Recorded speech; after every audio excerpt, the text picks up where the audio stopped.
Scattered across the earth are ruins so impossible, scientists still can't explain them. Stones weighing 1,000 tons, temples older than history itself, and cities carved from solid rock. Were these the works of forgotten civilizations? Or something far stranger? From Lebanon's 1,000-ton monoliths to the stone spheres of Costa Rica? These are the mysteries history tried to bury. The stone spheres of Costa Rica, also known as Bolas de Piedra, are an assortment of over 300 stone balls, or petrospheres, that litter the Diques Delta and Isla del Caño. The spheres were discovered in the 1930s when the United Fruit Company cleared the jungle area for banana plantations. Unaware of their significance, workmen pushed them aside with bulldozers and heavy machinery, and in turn damaged some of them significantly. Stories of hidden gold also inspired some workmen to drill holes in the spheres and blow them open with sticks of dynamite. By the time authorities intervened, some of the stones had been completely destroyed. A scientific investigation of the stones was undertaken shortly after their discovery by Doris Stone, daughter of a United Fruit executive. After her first publication of the stories in 1943, the stones attracted the attention of Samuel Kirkland Lothrop of Harvard University.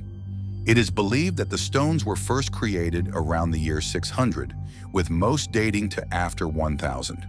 The culture of the people who made the Bolas de Piedra is thought to have disappeared after the Spanish conquest, and little is known about them.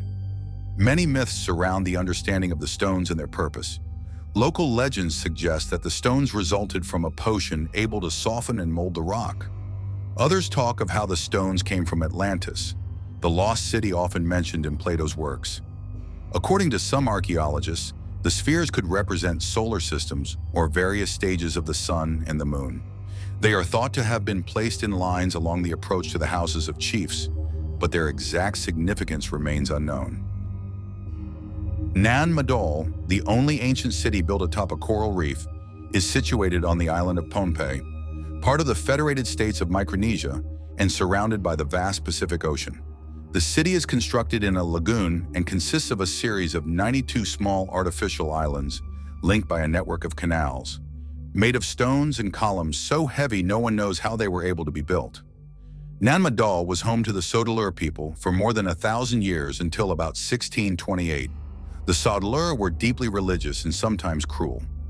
Founded in the 6th century, the Sodalur religion was focused on the admiration of the sea.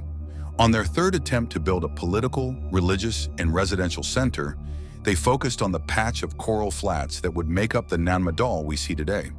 The Nan Madol megalithic iteration began being built around the 13th century, and given Pohnpei's population at the time of around 25,000, the building of Nan Madol represented a much bigger effort than the pyramids of Egypt. The total weight of the black rocks moved to build the city is estimated at around 750,000 metric tons, an average of 18,850 tons a year over 4 centuries. The entire population would have been involved in the city's construction. Legend has it that the ruins of this ancient city, once home to a mysterious civilization, abound with uncharted corridors. Those channels connect the man-made islands and possess tombs containing the remains of giants and spirits of dead kings. The locals believe that the builders used magic to transport the stones to the island. In 1907, when Germans governed the island, one governor, Victor Berg, dared to disregard the royal ban on entering the city and went into a sealed tomb on the island. Opening the coffin of the ancient island rulers, he found the skeletal remains of giants measuring about 2 to 3 meters tall. That night, the island came alive with spirit activity, and a wild storm came about with lightning flashes in the sky. Governor Victor Berg lay in delirium, hearing the sounds of the conch shell blowing. The next morning, Governor Berg is thought to have died. A German physician could not determine the cause of death, but natives were certain his death was a curse from the gods for his blatant disregard. The ruined city, sometimes called Atlantis or the Venice of the Pacific, is still one of today's great archaeological enigmas. The Baalbek Stones are one of the enduring mysteries of the Roman age. The 6 huge stone blocks lie scattered in Lebanon's historic Be'a Valley, home to the ancient city of Heliopolis, now Baalbek. Baal, meaning Lord, God, or Son to the Phoenicians. Sitting on top of Tel Baalbek is a 2,000-year-old Roman temple of Jupiter, that was built on top of three colossal stones known as the trilithon, or three stones. Each one of these stones is 19 meters long, 4.2 meters high, and 3.6 meters thick, weighing around 750 to 800 tons. The remaining three stones are not part of the larger structure and sit within the ancient limestone quarry 900 meters away from where the trilithon originated. Named Roman monoliths, the size of these stones has puzzled archaeologists for being unnecessarily large. The first to be discovered by archaeologists was the Stone of the Pregnant Woman, a 1,000-ton megalith that sits half buried in the ground. Although it is the smallest, it is the most famous due to its fine condition and the fact that it has never been fully hidden by the earth.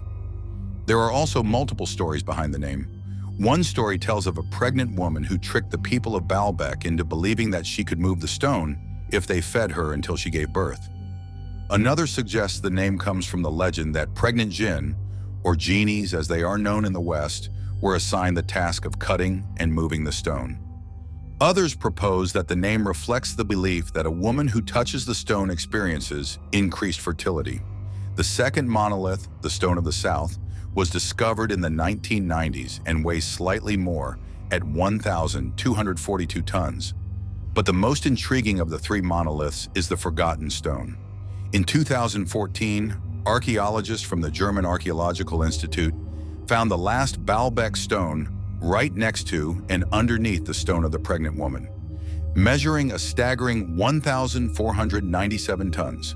The Forgotten Stone is the largest stone ever quarried in human history and has raised many questions about how the Romans, with their limited machinery, would have transported stone slabs of such immense size.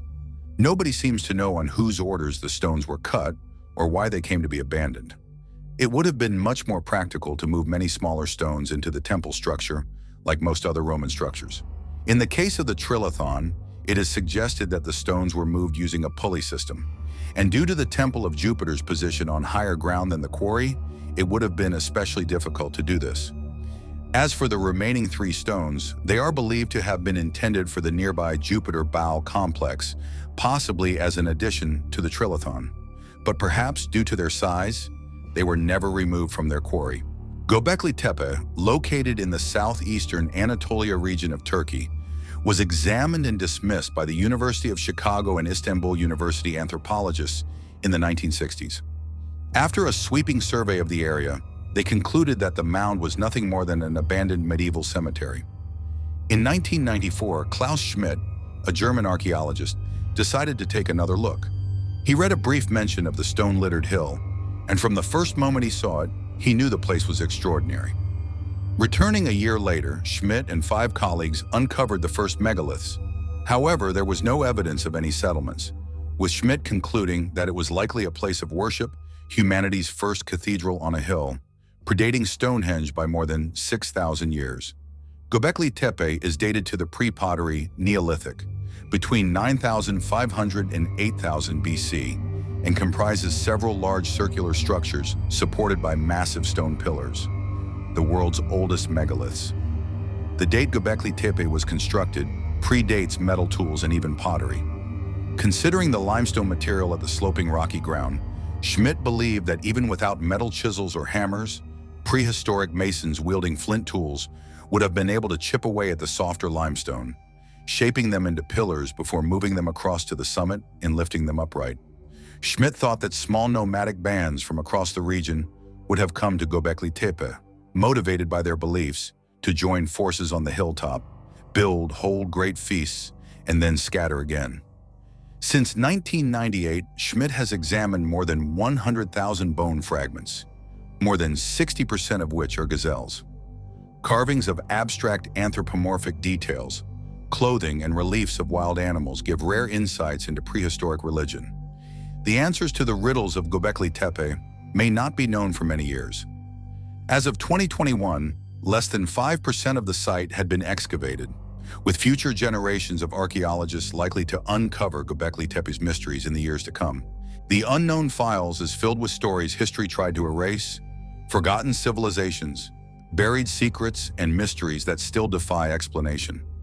If you want to keep uncovering what the past was never meant to reveal, Join us and be part of the next discovery.